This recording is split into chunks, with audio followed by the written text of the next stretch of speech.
자, 다음은 CPU에 대해서 한번 알아보도록 하겠습니다. CPU는 이제 센트럴 프로세싱 유닛이라고 해서 컴퓨터 시스템의 핵심 부품으로 프로그램의 명령을 해석하고 연산을 수행하는 기능을 담당을 하고 있습니다. 보통 이제 이런 형태로 이제 생겼습니다. 그래서 인텔 코어 i7이나 인텔 코어 i9 그리고 인텔하고 이제 호환성을 가지고 있는 AMD 프로세서로 라이젠이나 에픽 프로세서가 있습니다. 요건 이제 현존하는 그 가장 빠른 가장 이제 코어 개수도 많고 가장 빠른 그런 CPU에 해당이 됩니다.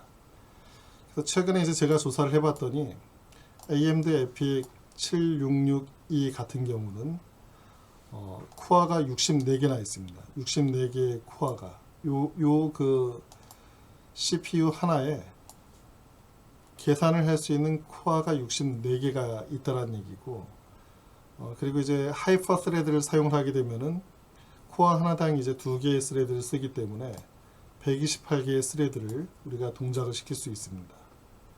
기본 클럭은 2.0GHz를 사용을 하고 있고, 그리고 이제 이 소켓의 그 캐시, L3 캐시는 256메가가 됩니다. 그래서 뭐 가격은 상상도 하기 어려울 정도로 이제 꽤 비싸죠. 1200만 원 정도 지금 하고 있습니다. 우리가 이제 그 CPU 이름을 보게 되면은 보통 뭐 인텔 코어 i7 8700K 이런 식으로 이제 이름이 붙어 있는 것을 알 수가 있는데, 이 인텔이라고 하는 건 이제 그 제조회사를 의미합니다. 제조회사. 그리고 제조회사에서 이제 그 제품 시리즈가 쭉 나오게 되는데, 뭐 예를 들면 인텔 펜티엄, 인텔 셀레론, 그리고 이제 인텔 코어 이런 식으로 그 제품 시리즈에 해당이 됩니다. 그리고 이 시리즈의 그 제품군이 여러 가지 존재할 텐데, 뭐 i3, i5, i7 해서 뭐 i9도 있겠죠. 그래서 뭐 보급형인지 중급형인지 고급형인지 최고급형인지 이렇게 이제 구분을 할 수 있고, 뒤에 8700은 이제 제품을 구분하는 이제 번호에 해당이 됩니다. 그리고 요 뒤에 있는 그 K라고 이제 붙어 있는데, 이건 이제 그 프로덕트 라인 서픽스라고 해서 여러 가지 의미를 담고 있습니다. 뭐 여기 K는 이제 unlocked라는 의미고, U라고 써 있으면 이제 울트라 로 파워, Y는 로 파워, 그리고 T는 파워 옵티마이즈드 되겠다는 얘기고, Q는 쿼드 코어, 그리고 H는 하이 퍼포먼스 이제 그래픽 기능이 있다라는 그런 의미를 담고 있습니다.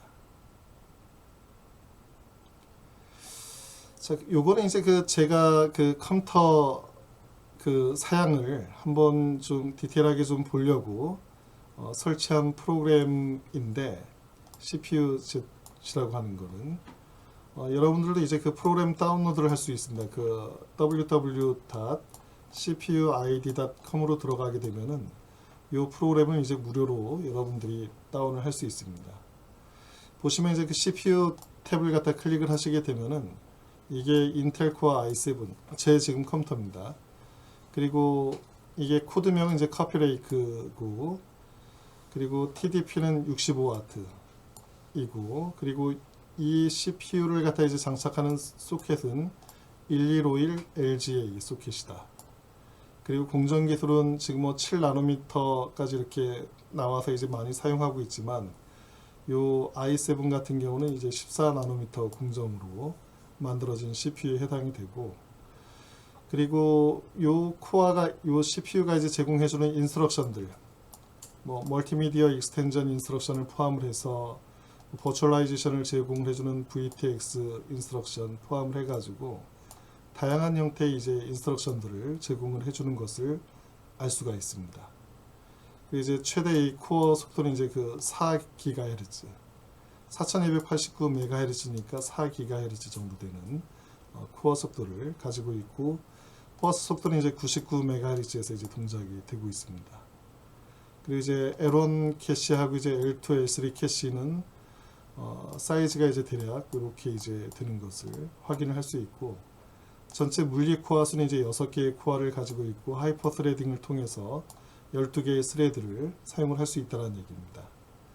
자, 이런 식으로 해서 여러분들 컴퓨터에 부착이 되어 있는 CPU가 어떤 기능들을 제공을 해주고 어느 정도의 클럭에 어느 속도에 그리고 어느 정도의 캐시 사이즈를 가지고 있는지를 확인을 해볼 수가 있습니다.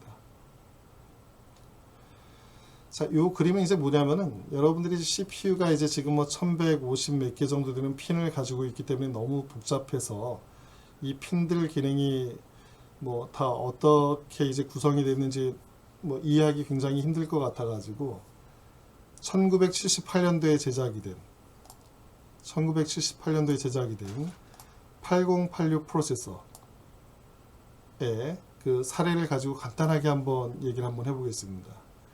여기 보시게 되면은 40개의 핀이 있고 그 중에서 이제 주소 버스에 이제 연결이 되어 있는 게 이렇게 이제 16개의 핀이 있고 그리고 이제 뭐 인터럽트 핀이라든지 외부에서 들어오는 클럭 핀이라든지 전원에 이제 연결이 된 VCC하고 그라운드 그리고 여기 이제 추가 이제 그 어드레스 선 그리고 데이터를 주고받을 수 있는 그런 핀 이런 것들로 이제 구성이 되어 있는 것을 알 수가 있습니다.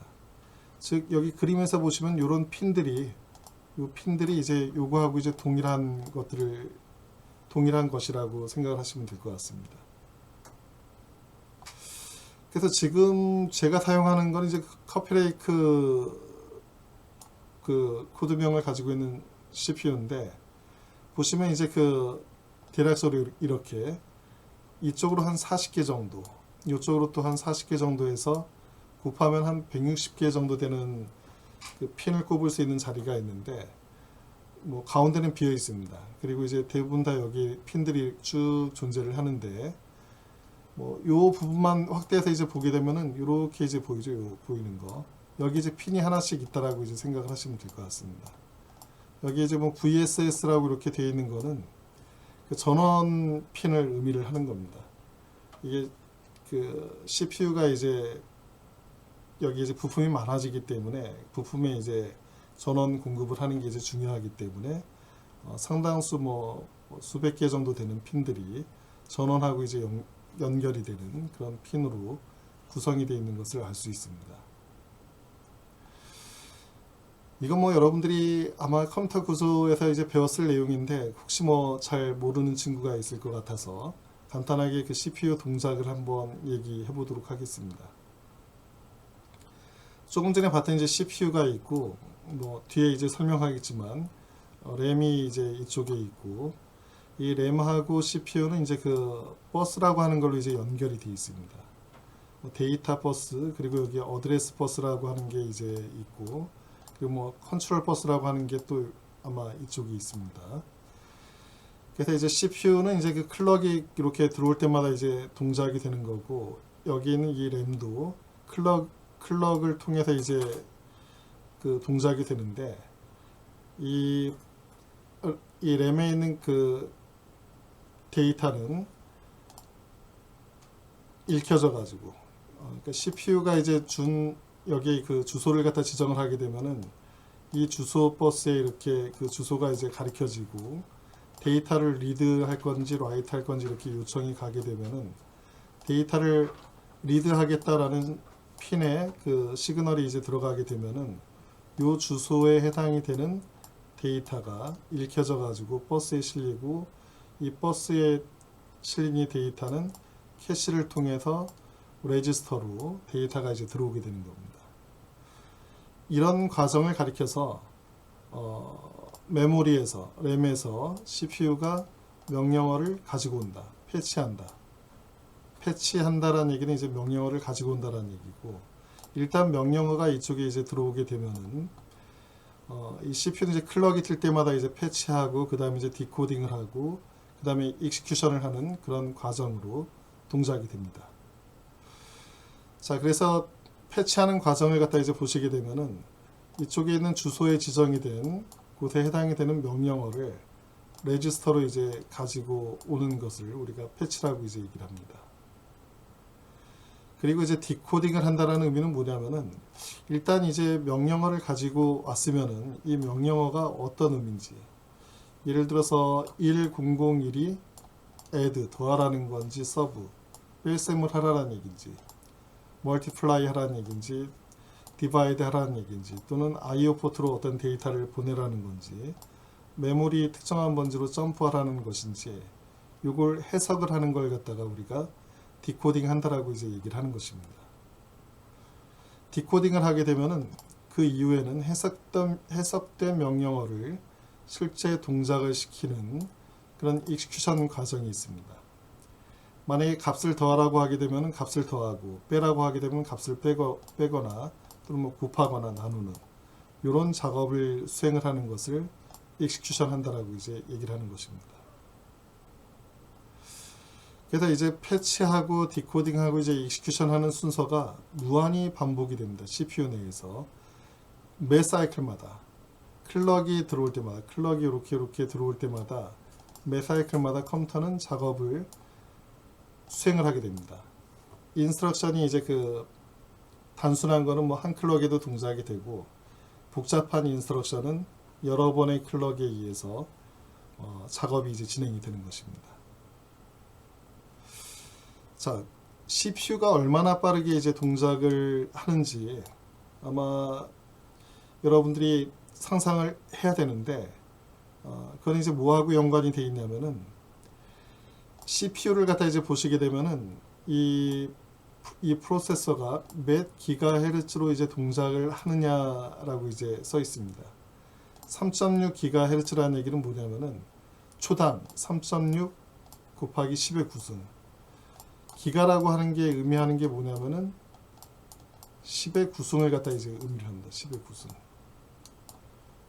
메가는 10의 6승.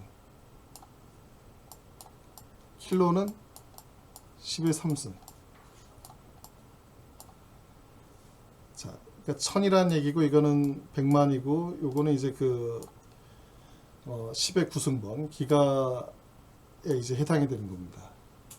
그러니까 1초에 3.6 곱하기 10의 9승번 클럭이 뛴다라는 얘기고 클럭이 뛸 때마다 어떤 액션 뭐 더하거나 빼거나 이제 곱하거나 나누는 그런 액션들을 취한다라는 얘기입니다. 그러니까 이 클럭 헤르츠가 높으면 높을수록 고속으로 어떤 작업을 처리하는 걸로 생각을 하시면 되겠습니다. 자, 다음은 램에 대해서 한번 설명하겠습니다.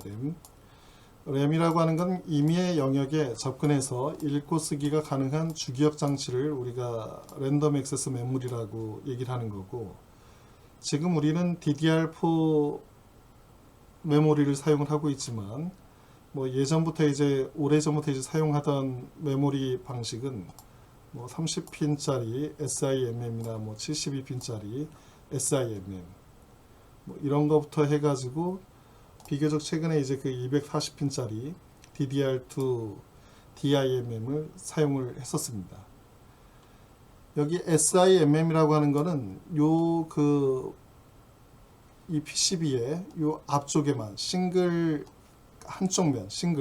한쪽 면에만 이렇게 그 메모리 그 반도체가 이제 붙어 있다라는 의미인 거고, 여기 DIMM이라고 하는 거는 더블 앞하고 뒷면에 이제 그 메모리 소자가 이제 붙어 가지고 동작이 되는 걸로 이해를 하시면 될 것 같습니다.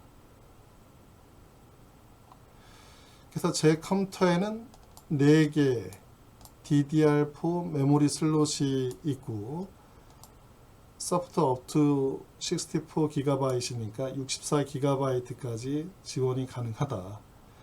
그리고 이제 DDR4 중에서 2666이나 2400, 2133 MHz를 지원을 해준다는 얘기입니다.